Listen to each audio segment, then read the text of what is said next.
اعوذ باللہ من الشیطان الرجیم بسم اللہ الرحمن الرحیم۔ محترم ناظرین، مفتی طارق مسعود جو کہ اس وقت کینیڈا دورے پر ہیں، انہوں نے قرآن پر اور نبی مہربان صلی اللہ علیہ وسلم کی ذات پر لیکچر دیتے ہوئے کچھ گستاخیاں کی ہیں،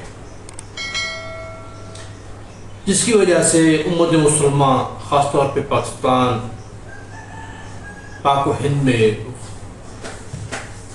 ان کے خلاف بہت ہی غصہ پایا جاتا ہے۔ تمام عوام اور خاص طور پر علماء ان پہ بہت ہی ناراض ہیں۔ مفتی طارق مسعود نے جب عوام کا غیظ و غضب دیکھا اور علماء کی طرف سے ان کو جو جواب ملا، اس کے بعد انہوں نے معافی تو ریکارڈ کرا دی ہے، لیکن لوگوں کے دلوں میں جو اس کی محبت تھی، جو تکریم تھی، وہ ختم ہوئی ہے۔ اس میں کوئی شک نہیں کہ ان سے غلطی سرزد ہوئی ہے۔ خاص طور پر جب ایک عالم دین نبی مہربان صلی اللہ علیہ وسلم کی ذات کو ڈسکس کر رہا ہوتا ہے اور قرآن کی حقانیت پر دلائل دے رہا ہوتا ہے،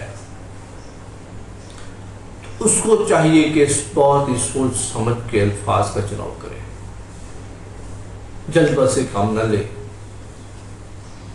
سنی سنائی باتیں اور اپنی طرف سے من گھڑت دلائل نہ دے۔ اس کو چاہیے کہ قرآن کی تشریح کرنی ہے تو قرآن سے کرے۔ نبی مہربان صلی اللہ علیہ وسلم کے مراتب بیان کرنے ہیں، فضائل بیان کرنے ہیں تو قرآن سے دے دلائل، یا پھر احادیث مقدسہ سے اس کے دلائل دے۔ جب بھی کوئی مولوی اپنے ذہن سے یا اپنی عقل استعمال کرتے ہوئے قرآن و نبی مہربان صلی اللہ علیہ وسلم کی ذات کو ڈسکس کرتا ہے تو لا محالہ اس کی زبان لڑکھڑا جاتی ہے۔ وہ ان دونوں کو،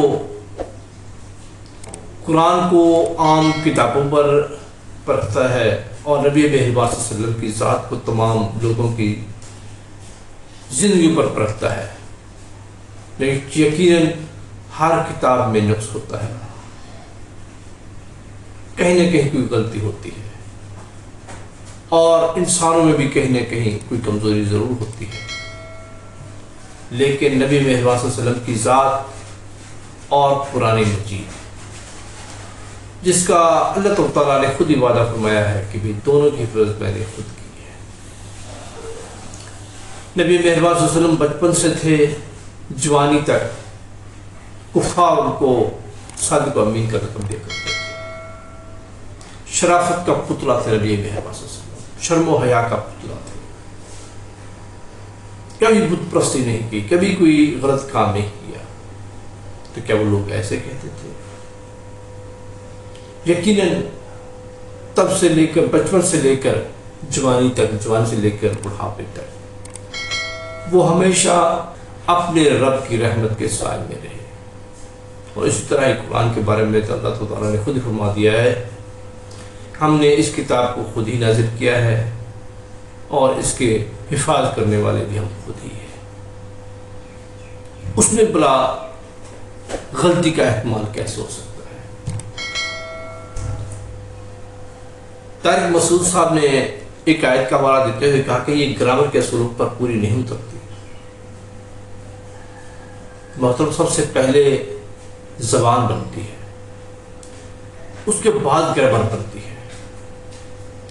کبھی بھی کوئی بھی گرامر کسی بھی زبان کو اٹھا لیں، وہ زبان کے تمام قواعد کو کور نہیں کرتی۔ اس میں کوئی شک نہیں کہ سیکھنے والے کے لیے آسانی ہو جاتی ہے گرامر پڑھنے سے، لیکن کوئی بھی گرامر، چاہے عربی ہو، انگلش ہو، اردو ہو، کسی زبان کی گرامر اٹھا کے دیکھ لیں، وہ کبھی بھی زبان کی مکمل احاطہ نہیں کرتی، کہیں نہ کہیں اس کو مستثنا قرار دے دیا جاتا ہے کہ فلاں فلاں اصول اس سے مستثنا ہے، وہ گرامر کے اصولوں کے تحت نہیں ہوں گے، وہ آزاد ہوں گے۔ رہی قرآن کی بات، یہ عجمیوں سے عربیوں کی طرف نہیں گیا، یہ عربی جو پہلے آپ کو اہل زبان کہتے تھے، پوری دنیا کو گونگا کہتے تھے، ان کی طرف سے ہمارے پاس آیا ہے۔ آپ نے جو الزام لگایا ہے قرآن میں غلطی کا، کیا ہم نے اس کو پرکھنا ہے؟ کیا 1400 سال میں عربی دان اس کو نہیں پڑھتے رہے؟ کبھی نہیں کہا کہ فلاں جگہ ہمیں لکنت محسوس ہوتی ہے، ایسے نہیں، ایسا ہونا چاہیے تھا، کبھی بھی نہیں۔ اور اس کے بعد وہ عربی جو اپنے آپ کو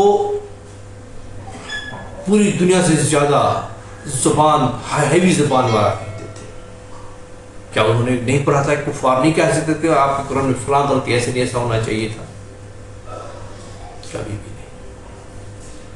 اور جو قرآن کو محفوظ کرنے والے صحابہ تھے، کیا وہ ایک آدمی تھا؟ انہوں نے لکھ دیا اور دوسروں نے دیکھا نہیں اس کو؟ اس غلطی کے سرزد ہونے میں مفتی طارق مسعود کا قصور نہیں ہے۔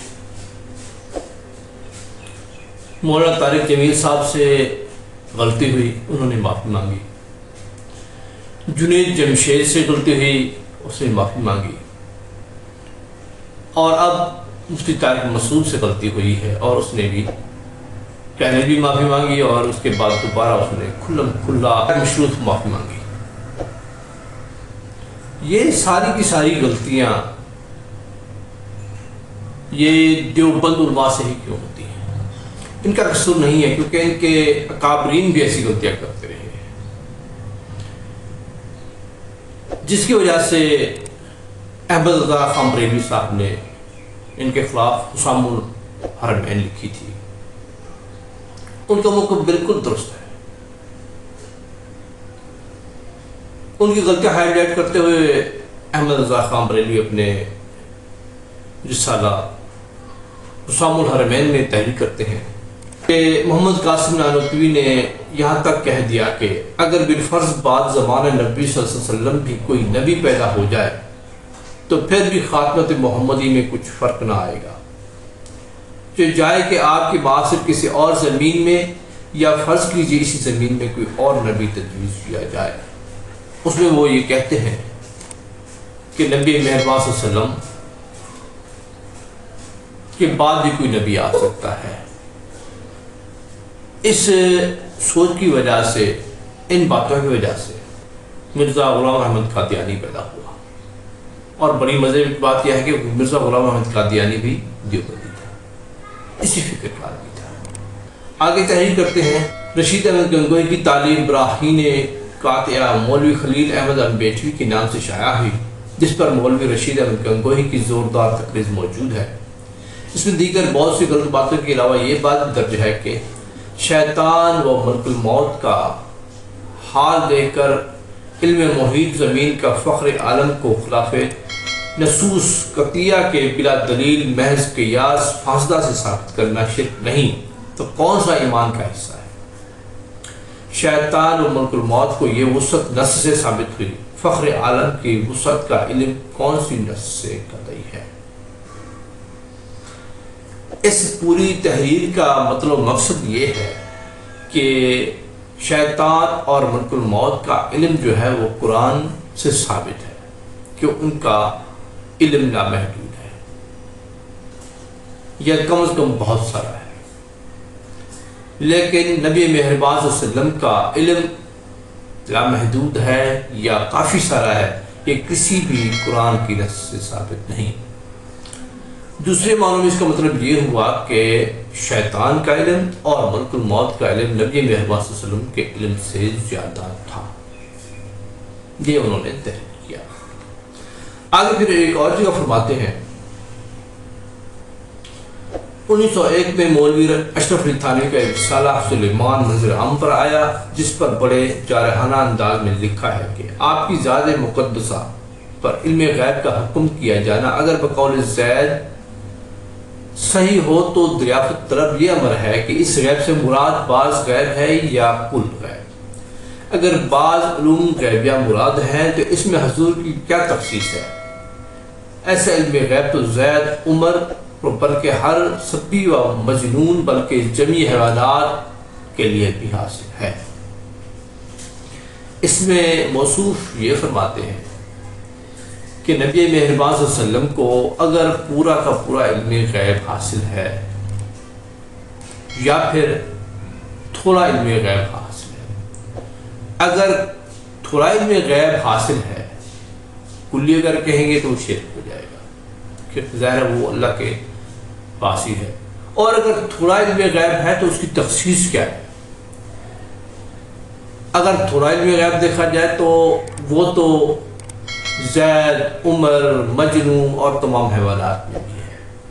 اس میں موصوف کیا کرتے ہیں کہ نبی مہربان صلی اللہ علیہ وسلم کی ذات اقدس کو مجنو اور حیوانات کی حد تک گرا دیتے ہیں۔ جناب والا، یہ غلطیاں، یہ جو اللہ کے نبی کی شان میں مستحق ہیں، یہ آج سے نہیں ہیں، یہ ان کے قابلین سے چلی آ رہی ہے۔ لیکن میں ایک اور بات عرض کرتا چلوں، وہ یہ ہے، کیا اگر جماعت اسلامی کے کسی عالم دین سے اس طرح کی باتیں سرزد ہو جاتی تو کیا علماء دیوبند اسی طرح ہی تعویلیں دے رہے ہوتے؟ کیا ان کو بھی توبہ کا یا رجوع کا موقع دیا جاتا جس طرح کہ مولانا طارق مسعود صاحب کو دیا جا رہا ہے؟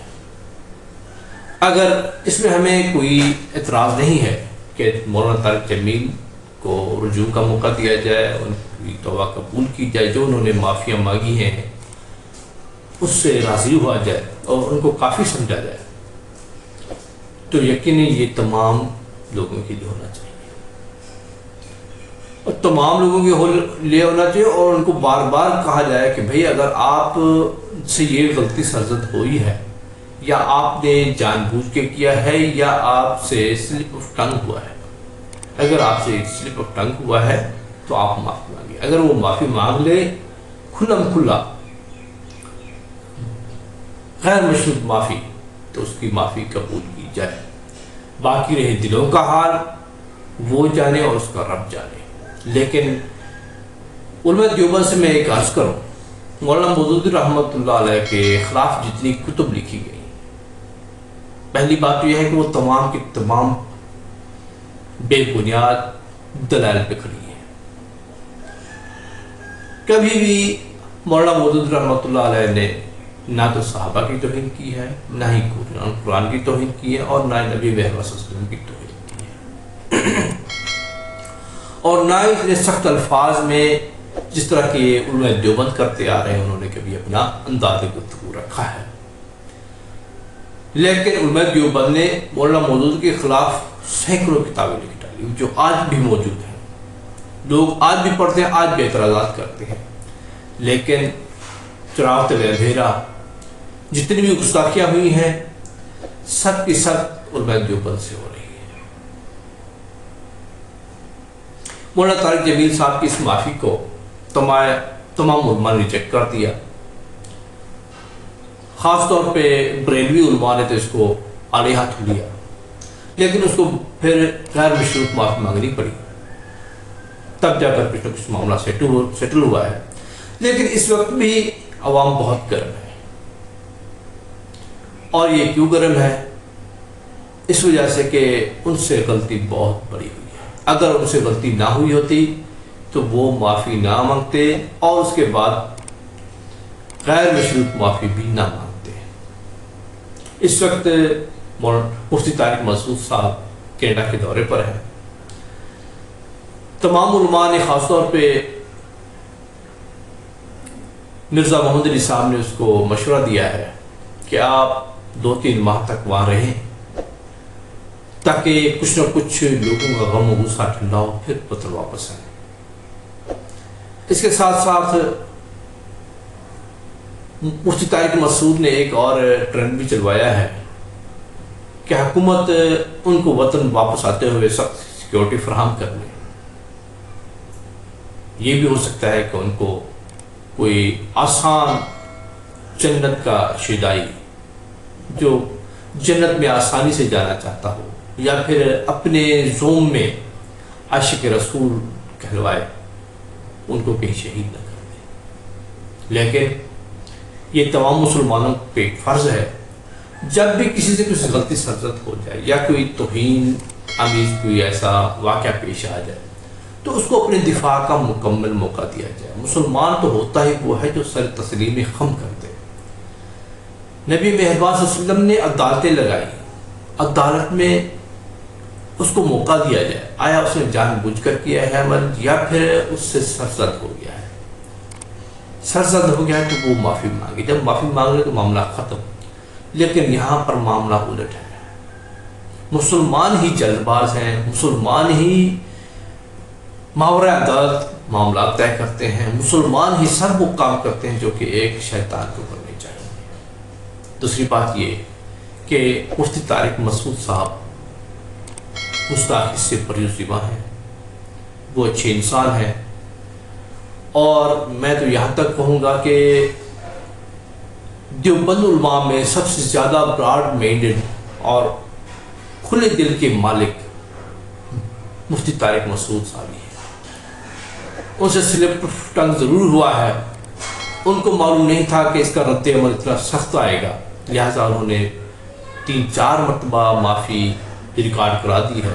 میرے خیال میں ان کی یہ معافی کافی ہے۔